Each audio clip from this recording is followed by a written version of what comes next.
Good afternoon, everyone. Welcome to Dissolving Paradigms.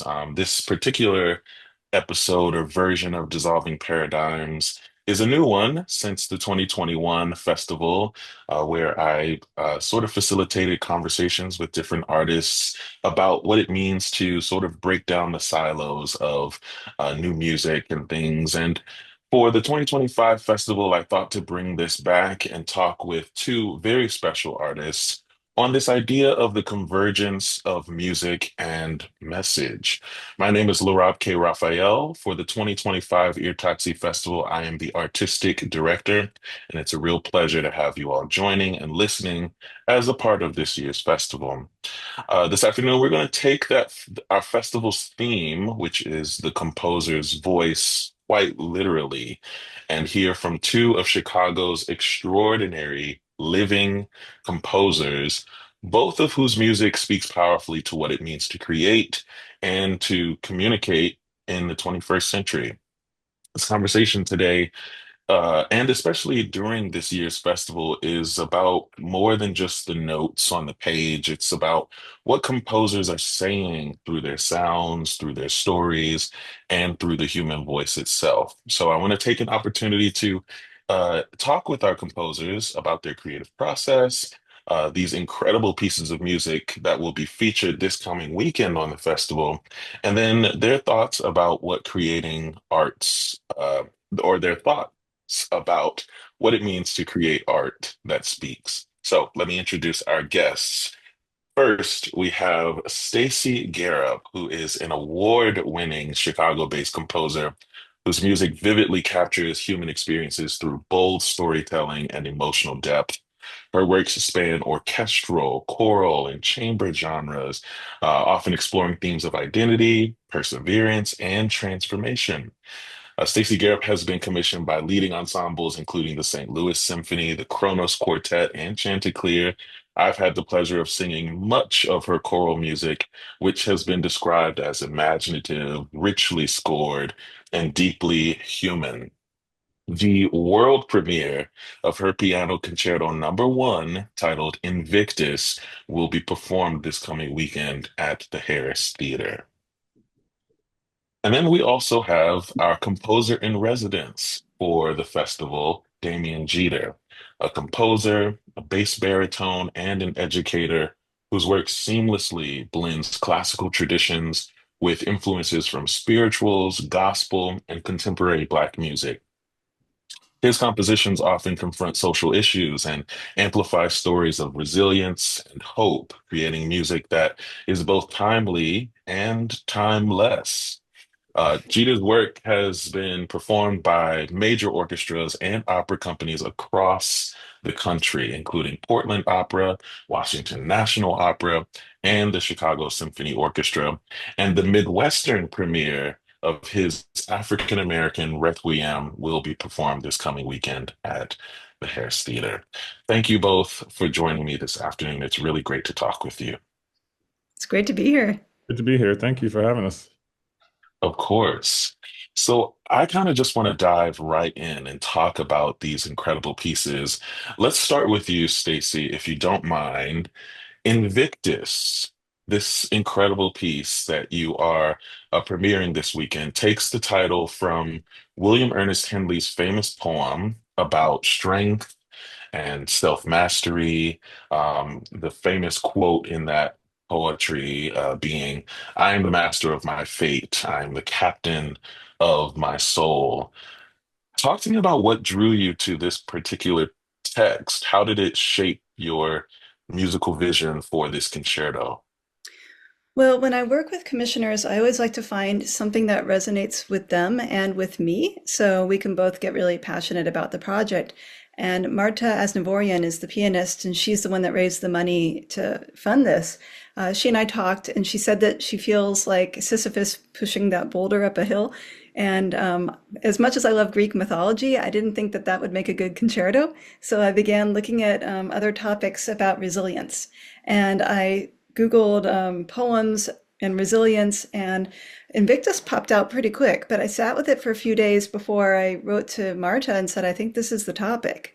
And she agreed, so I was very happy. With this, with Invictus, is it all right if I read the whole poem so people get the context? So the poem is, out of the night that covers me, black as the pit from pole to pole, I thank whatever gods may be for my unconquerable soul. In the fell clutch of circumstance, I have not winced nor cried aloud. Under the bludgeonings of chance, my head is bloody but unbowed. Beyond this place of wrath and tears looms but the horror of the shade, and yet the menace of the years finds and shall find me unafraid. It matters not how strait the gate, how charged with punishments the scroll. I am the master of my fate. I am the captain of my soul. So you can see the whole arch is that someone's being challenged more and more and more, but they have their own internal clock, their own internal dignity, the thing that's saying, I'm still in control of who I am, and I'm going to make that count. So what I did with the concerto is I ended up taking the line of from the first stanza, out of the night that covers me is movement one. Black as a pit from pole to pole is movement two. I think whatever gods may be is movement three. And for my unconquerable soul is movement four. And that way, when you look in the program booklet, we don't see it, I don't think actually in our ear taxi booklet, but in future programs, you'll see the whole first stanza written out in the program. And then as part of the program note, I think I explained the rest of what the poem involves. So basically, the poem dictated the form of the piece and really the structure, the idea that someone is trying for the first two movements to find some inner strength to figure out. Basically, Marta's at the bottom of a pit in my head. I see this movie as I compose, and she's trying to figure out how to get up out of the pit. And by the third movement, she's praying to the gods that may be. And in the fourth movement, she makes another attempt to climb out and she succeeds at the end. So really everything came from William Ernest Henley's poem. And if I can just say one more word about it, William Ernest Henley was an English poet. He was alive in 1849 and 1903. He was born with it's a cancer of the bone. Tuberculosis. Yes, thank you. Mhm. He basically had, I think, his right foot amputated when he was in his teens, and he was by his 20s. It was looking like his other foot was going to have to be amputated as well. There was a doctor in 1873 that had a really unique procedure to try to save his other foot. He was in a hospital for basically 2 years recovering. And he did succeed. He did recover, but he began writing poetry, or I don't know if he began, but he was writing poetry while he was in the hospital. And Invictus is one of the poems he wrote during that time. That's incredibly powerful. Yeah, and it's been used by other people as well. Nelson Mandela repeated it when he was in prison for 27 years. And Prince Harry of Wales named the Invictus Games after the poem to honor the service of wounded warriors and help with their recovery and to and also give them, a chance to compete and with each other. So Mhm. it's a very good organization with a wonderful message. So I think the Yeah, word Invictus has had many ramifications throughout history since then. absolutely. Can you talk a little bit more about your relationship with Marta Asnavorian and how will you both be sort of telling this story? I know there's been a lot of collaboration between the two of you. So outside of the poetry, what is the music? How has that been a collaborative process between you two? Well, it's a we've worked together for I think at least 22 years, 23 years at this point, in different configurations, most often with the Lincoln Trio, but with other commissions and performances along the way. So really, I didn't actually end up sending her ideas ahead of time as much as maybe she thought I might. That I'm married to a pianist, so that helps too because he and I were looking at the piano writing, and I can play it in slow time. My husband can play it in much faster time, and we were sussing out the problems that way with the score. But I also, when I first met with Marta and had that conversation about what's important to you about a concerto, what kind of things do you like to see? What kind of writing do you like? And I know why she chose me too, because I write in an athletic way for her that she really enjoys. But she talked about having a lush middle movement because she was originally thinking it would be a three movement structure until I discovered Invictus and went with the four movement structure. But I knew I wanted some a romantic theme to represent her. So there's a theme that's mentioned that we hear for the first time in movement one. And that's the theme that keeps trying to give her strength. And it comes back in two different cadenzas. And right before the fourth movement is the biggest cadenza. And that one, you can hear her theme. She's building it up more and more and more. And that's what propels her into the fourth movement and finally to climb out of the pit. So there's that. There's other just things that I know she likes to play that I made sure to find spots in the concerto to feature her in many, many different ways. I think it's really incredible to hear you speak about how you are writing this piano concerto for an artist. I mean, we hear all the time of composers in the past who have written their violin concertos for their friend, but how incredible to be talking with a living composer who's writing for this living performer at this moment, and to expect that maybe 150 years from now, someone else might be playing Invictus, but to live with this context in the moment is really important, I think. In the context of the festival's theme, the composer's voice, how would you say Invictus represents your convictions or your voice? That's a very good question. I wrote this piece really I think it was last summer. Well, it took a long time. This is a piece that, you write your piano reduction first and then you end up orchestrating it and then making parts. So it takes a very, very long time. But my point is it was written before the election happened. And I have found like it started off for me really as something that represented what Marta had said about feeling like Sisyphus pushing the boulder up the hill. But since the election, it feels like for me, I know I'm probably not the only artist trying to figure out how do we move forward in this time? How do we make a difference in what we do and what we say and what we write? And Invictus is something that when I'm feeling quite nervous or unsure about what's going on, I found if I repeat it to myself, if I just speak it out loud or even think it in my head, it actually gives me a good amount of peace and a way to focus and say, okay, what is important to me? What is the thing that I can say that it might not change thousands and thousands of minds at once, but maybe just one concert hall at a time, or even one listener at a time? And what is that message I want to say? And in the case of Invictus, it's that perseverance is what we need to get through these moments. Um, and I actually wrote another piece at the same time as this called Frederick and Susan B., which is about Frederick Douglass and Susan B. Anthony in their battle with each other about voting rights. And once again, I wrote it before the election. I didn't think it was gonna, but both pieces seem to be echoing the same idea. But that also shows that's been my core mission for quite a while, that I really want to be thinking about these themes.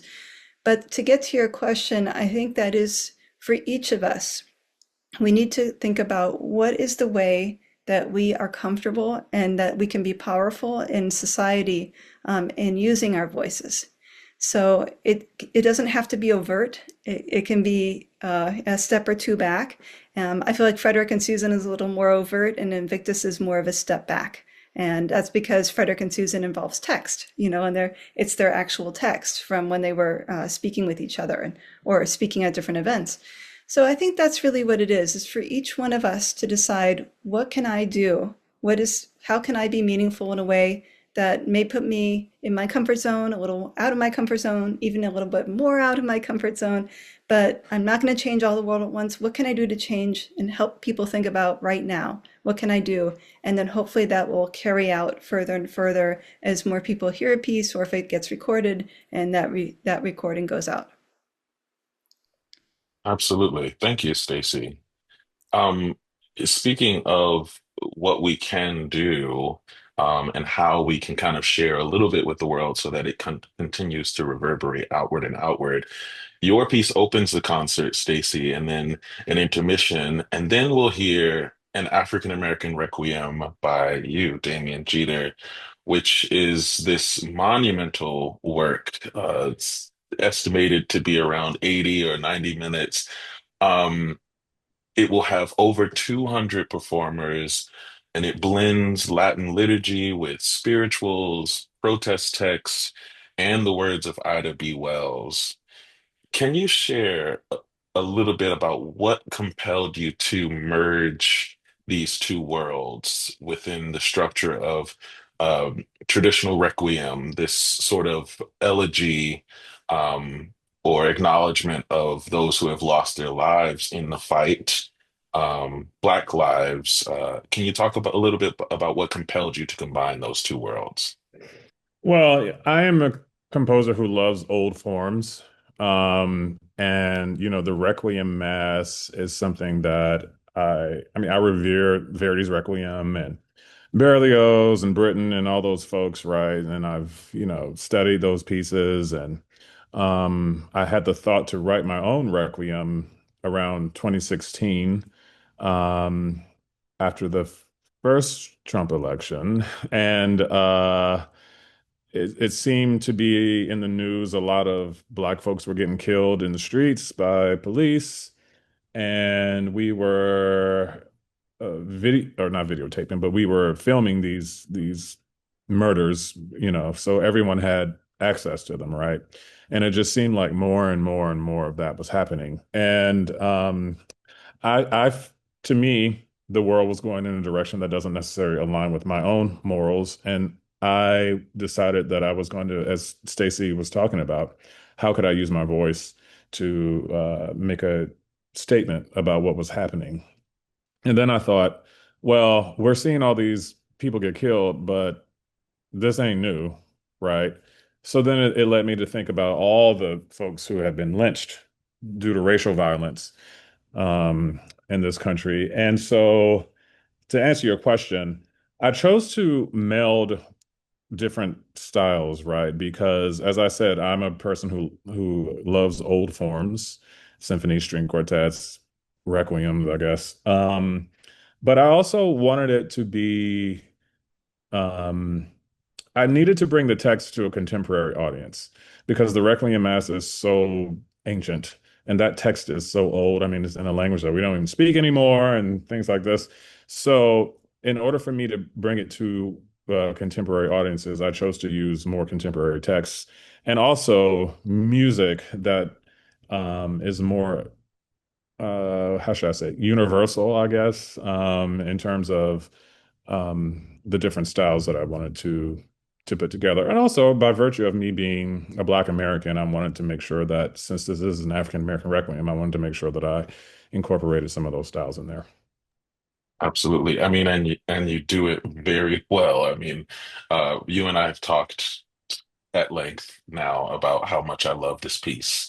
So I'm excited to hear it performed. And yeah, the fusion of all of these styles within such a traditional format like the Requiem just comes across really greatly. And I think it is a really powerful statement to make after we hear Invictus, this moment of we have to keep going. And then to have a moment after that to acknowledge those who have fallen. I think there's something really poetic about the collaboration of these two pieces. But before we get there, when you sit down, Damien, to compose, how consciously are you thinking about voice, whether through text or vocal color or instrumental speech? How conscious are you about including voice? I do you mean like my voice as a composer? Do you mean like the actual singing voice? What do you mean? Yes. Okay, so I guess I'm not very conscious of it, in terms of like my own compositional voice, because I feel like it'll naturally just be whatever it's going to be. And quite frankly, it changes. Like I'm evolving as a composer.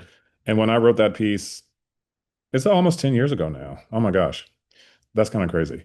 Um, wow, I cannot believe that. Anyway, almost 10 years ago, and like the composer I am today, is if I wrote that piece today, it'd be a different piece. It'd be a completely different piece. Mm. So I am the product of all the musics that have come across my ears, and I feel like naturally, whatever my voice is at that time is gonna come out. So I'm not intentionally trying to make this sound like a piece by by Damien. When I am writing for the voice, I am a little bit more conscious of what's going on because you have to be, right? In terms of like range, tessitura, uh, where to set syllables so that it's easy for singers to access and, approaches and all that stuff. You have to be a little bit more conscious about it because you don't want to write a piece that's unsingable. Correct. As a singer, correct. Yeah. Um, I want to take a second to just kind of invoke someone who you invoke in your piece, Damien, and that is Ida B. Wells Barnett. She was one of the most fearless journalists, activists, and truth tellers in American history. She was born into slavery in Holly Springs, Mississippi. She became one of the first Black women to own and edit a newspaper.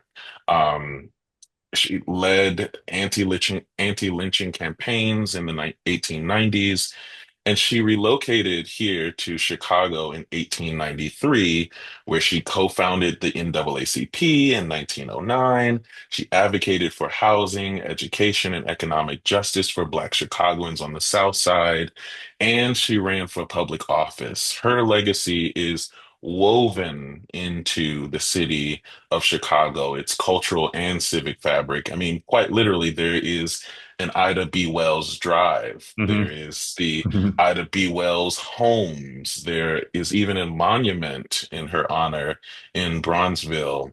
And you incorporate this very powerful line of hers, lynching is a color line murder, into your work. Now, as far as I know, this piece has not yet been performed in Chicago. So I wonder to you, how did it feel to be invoking her voice in this city? Mm. I actually hadn't even thought about that. I just know that when I was looking for where I was going to live next, and I saw Ida B. Wells Street or Drive, whatever it is, I said, I want to live in a city has a street named after Ida B. Wells. Uh, Yes. it's it's it feels extremely like to say that I'm honored is not quite the right thing that I'm trying to say. It feels appropriate, I think. Because all the piece is written for anybody who wants to listen for it. But I will say that, there's a little piece of me that wrote this piece for Black folks.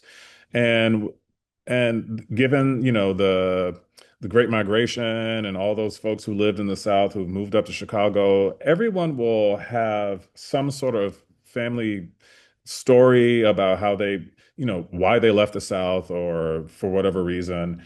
And to use Ida B. Wells' speech in the city of Chicago, it just feels like the right thing because I feel like, I mean, this is the fourth time that the piece will be done. I feel like the audience will absolutely understand and get it, right? Not only because of the tie, but because of their own family history. There's so much that can be sort of dissected from that. You know, I don't know if I feel any pressure or anything like that, but it feels right. Yeah. I mean, as someone who will be listening to the piece, it feels right. Yeah. I think, I mean, just the history as I've outlined of Ida B. Wells in this city and the way that you've set the entirety of her speech in this piece, I think is so important. And it's important for Chicago audiences to just hear her words in, I mean, just a few blocks down from Ida B. Wells Drive. Yeah. I think that's a really powerful and important thing. So Yeah, thank and you for, yeah. yeah, you're welcome. She gave these speeches in various towns throughout the South, and Mhm. she updated the statistics, right, based Right. on where she was. And so as I'm reading all of her speeches and trying to figure out which one to set, this one to me, it feels like to me like most of the speeches were kind of the same thing with the updated statistics. But this Mhm. one to me just had a little bit more fire underneath it. A little bit more sinners at the hand of an angry God type type of bite to it. Yeah. Which caused me to set it. I will never set an entire speech again. I will say that. Um, but I'm glad I Shout did. shout out to our fabulous mezzo soprano, Leah Dexter, who will Yes. tackle all of that text. Yeah, it's a lot of text. And Stacey, you've worked with Leah too, right? Yes, I have. In context of Chicago Opera Theater. Oh, and Terra Nostra, my Yes. oratorio about the planet. She was Hmm. our mezzo on the recording that we made for Sadie Records. She's a fabulous singer, and I know she's going to do that text well, so it's in good hands. But Damien, yeah, you did that. Stacey, your piece speaks to strength in the face of adversity, and Damien, your piece is a musical tribute to those who've fallen at the hands of racial violence in this country. What are your thoughts about the interplay between these two pieces? Well, I do think they're in the right order on the program.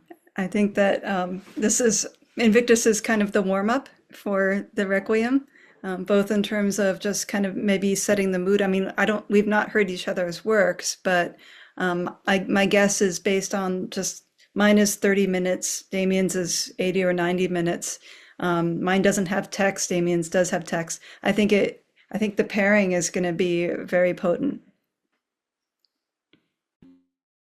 Yeah, and given what everything Stacey said about her piece, I was very excited to learn a little bit more about, the story of resilience and all that. I mean, it just fits right in, I feel like, with the story of Black people in this country being resilient and having to be and having to, face the odds no matter what by any means necessary and do all those type things.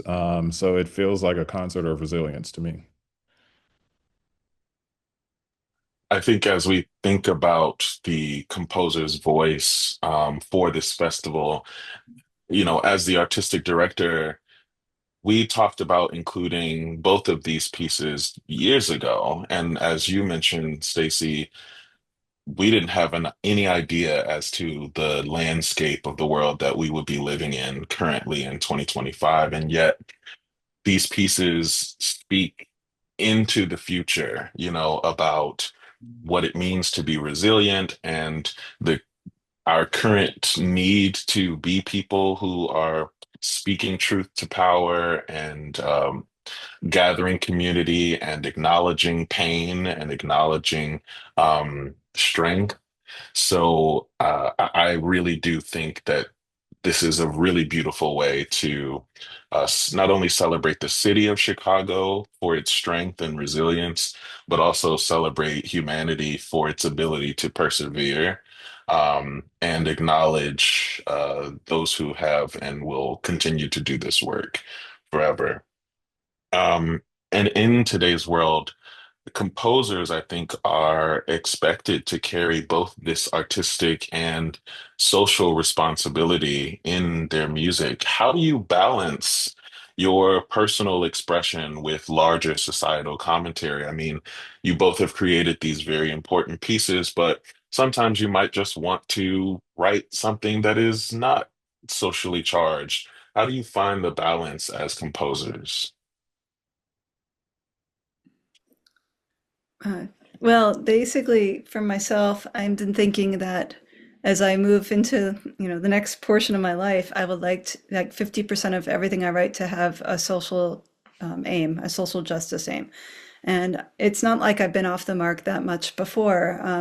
Clearly, I wrote a piece about Frederick Douglass and Susan B. Anthony because and I'm very passionate about voting rights. And I have a piece before that about the battle for the ballot that featured 7 suffragists and their voices to get mixed together as through one narrator about why they wanted the 19th Amendment. So for me, I think though what you said, LaRob, is really important.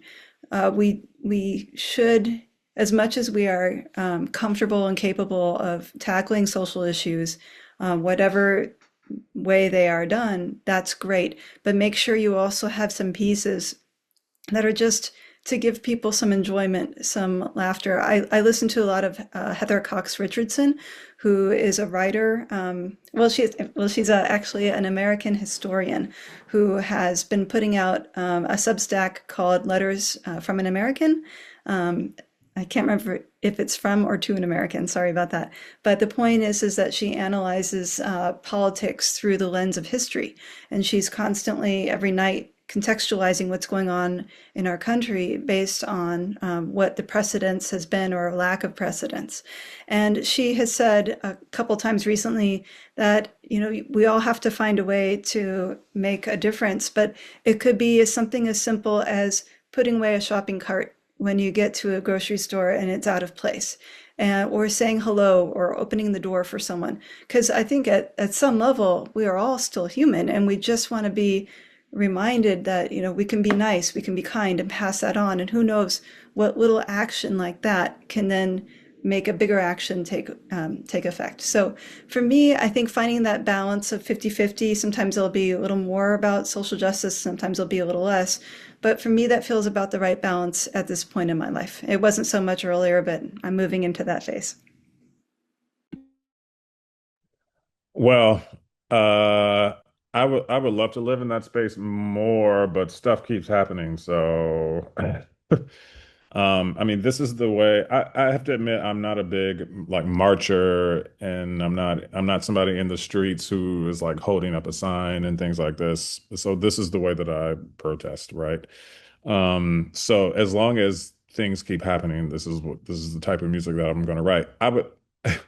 I'm writing a string quartet now whose title is called Reconstruction, which is based on, the Reconstruction, the idea of Reconstruction. And, with the 250th anniversary of the country coming up, there's all kinds of things that one could write about, both good and bad, about the history. So, for me, I will say that I am very capable of just writing a piano sonata and not attaching it to any extra musical idea.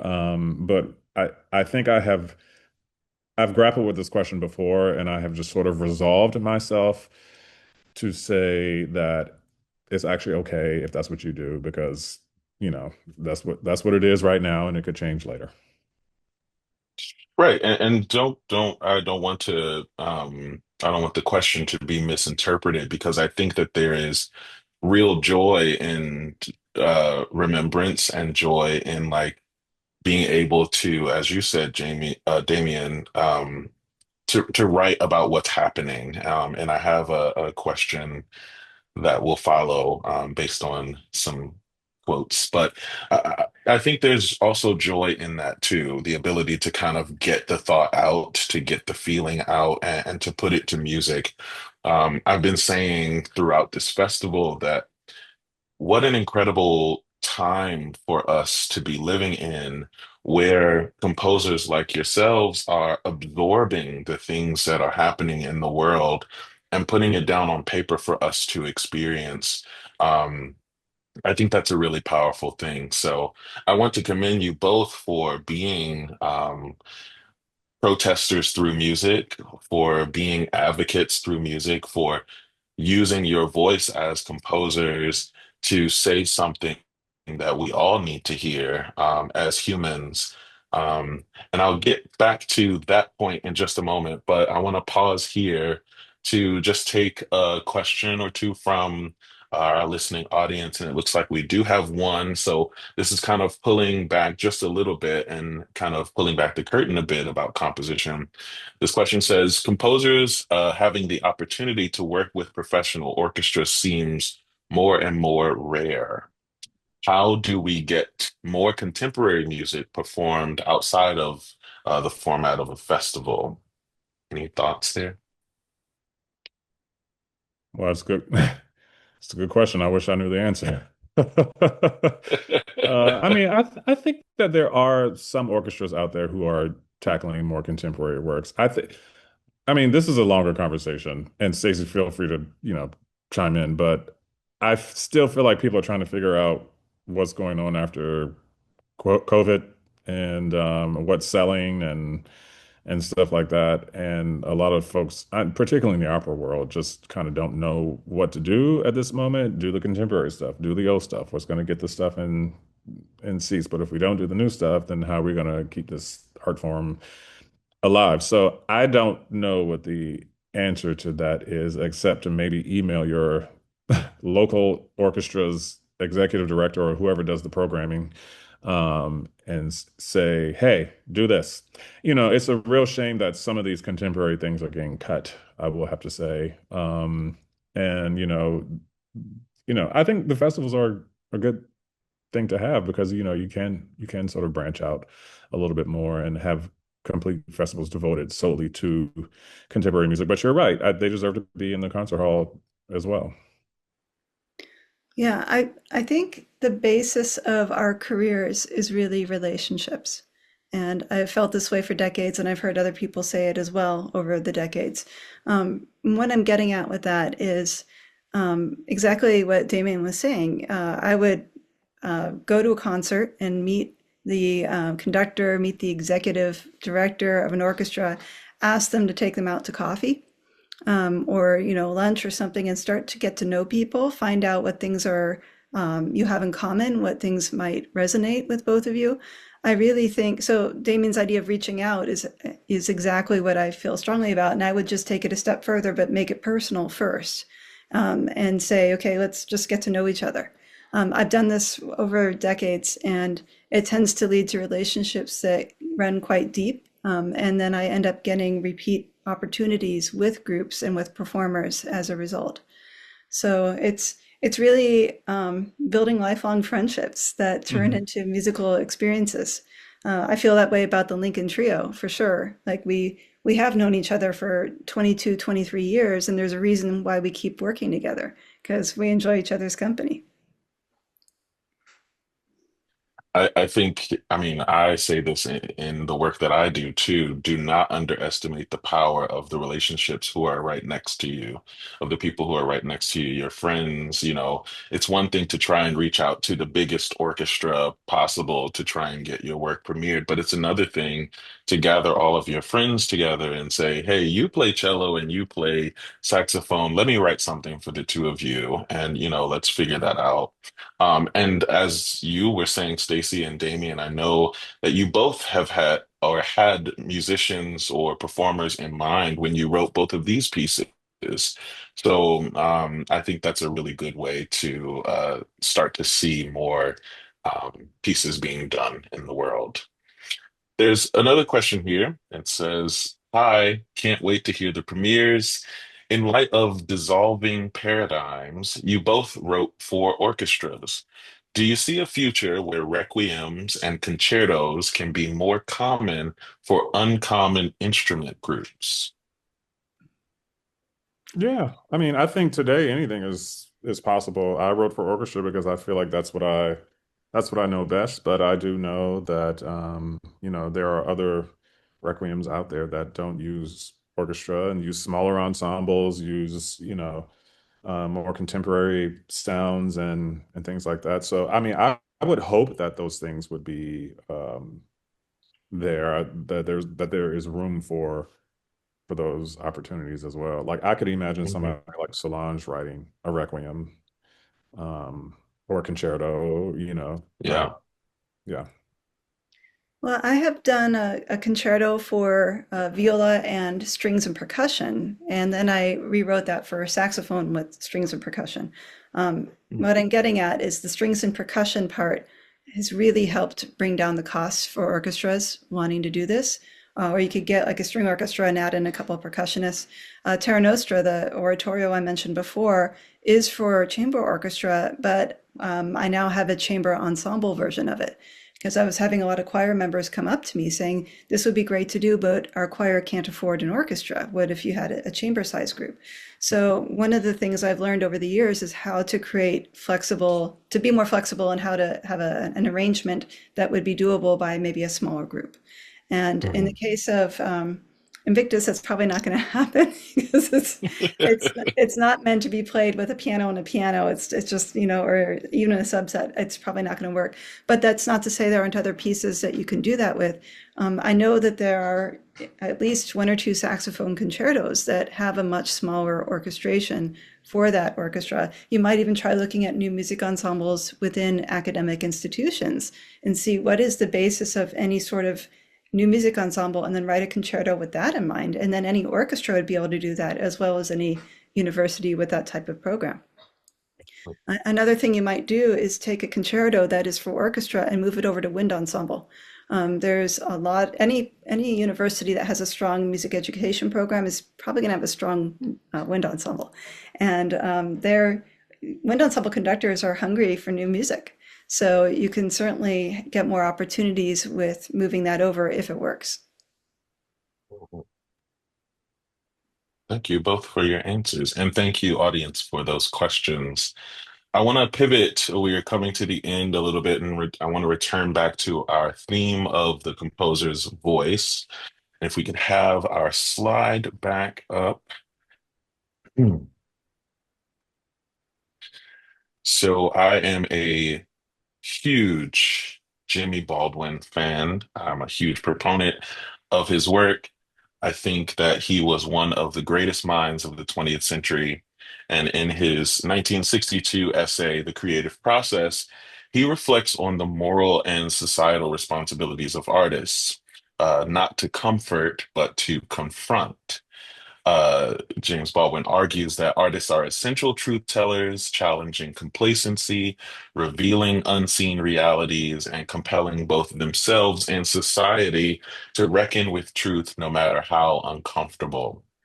And we have this quote here: the precise role of the artist then is to illuminate that darkness, blaze roads through that vast forest, so that we will not, in all our doing, lose sight of its purpose, which is, after all, to make the world a more human dwelling place.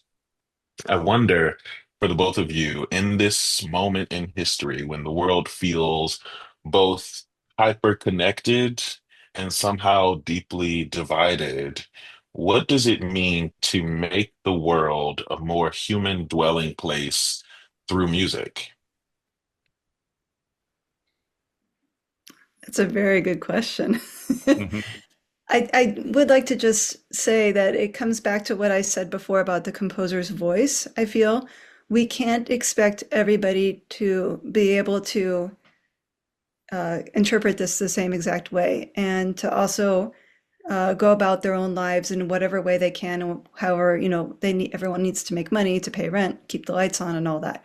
So for each one of us, that combination of factors, I think is important to consider.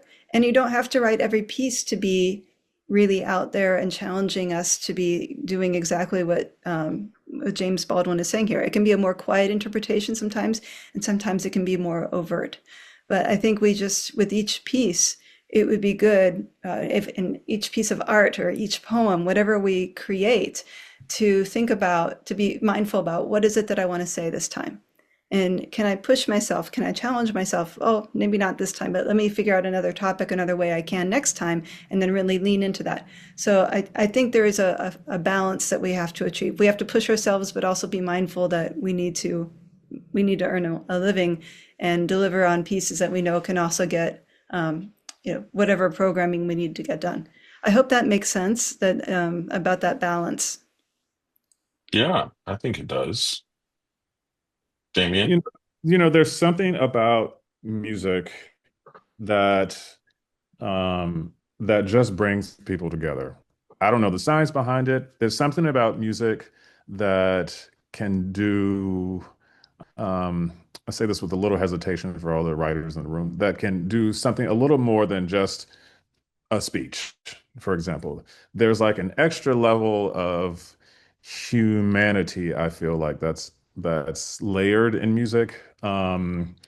So I feel like by virtue of that, we are able to touch souls in a different way, I will say.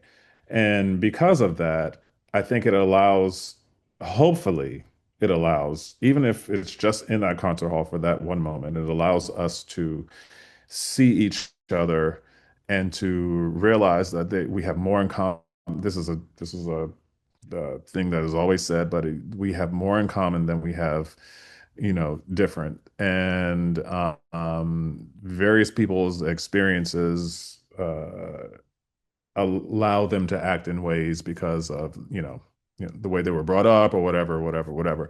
But there's something about music, I feel like that kind of levels it all and allows us to just sort of be in the moment and see each other. And so, I mean, that's why I continue to do it. I do have a love of writing and journalism and all that stuff. But actually, and when you were asking these questions, I was sort of thinking about how I do feel a little bit like a musical journalist, and like I try to get the truth, and not in terms of like writing reviews, but in terms of disseminating the truth, so that people can make better informed decisions about their lives and things like that. So that to me is what music can do. To pause because you just reminded me of a quote that I wrote down. I was watching an interview with activist Kimberly Jones, and she says, "There's no way to nurture empathy in people if they don't know the full story." And I think that that is such an important point that you're making, that music has this ability to connect people from the soul level. And both of your pieces are telling a story of a human person or human people. Um, and if we sit and listen to these stories, by nature of music being this very kind of deeply rooted thing, we develop empathy for those stories and for those people. And then we can take action, whatever that action may be. Stacey, as you were mentioning, maybe the action is much more subtle, or maybe it is overt. Damien, you mentioned, I'm not necessarily a marcher. This is a way for us to kind of develop empathy within each other. So that we can do something. And I think that's really important. So again, I really am honored to have and feature both of you on this festival in this way, where we're talking about the importance of the voice of composers. So thank you. And thank you for joining me today. Thank you so much, You're LaRob. It's welcome. been a pleasure to talk with both you and Damien. Yeah, you too. Of Good to see you, course. Stacy. Well, the world premiere of Stacy Garrop's Piano Concerto No. 1, titled Invictus, features pianist Marta Asnavorian as soloist. And the Midwestern premiere of Damien Geter's An African American Requiem features soprano Tiana Sorensen, mezzo-soprano Leah Dexter, tenor Camille Humes, bass baritone Carrie Laurent, as well as the Apollo Chorus, both alongside the incredible Chicago Philharmonic. Tickets are still available for this coming Saturday, October 18th at the Harris Theater. Please head to eartaxifestival.com. Stacey, Damien, thank you for joining us today. Thank you for joining. And you who are listening and watching right now, I hope you feel empowered to listen to some music that might move you and compel you to do something, take action. And I hope to see you at the concert.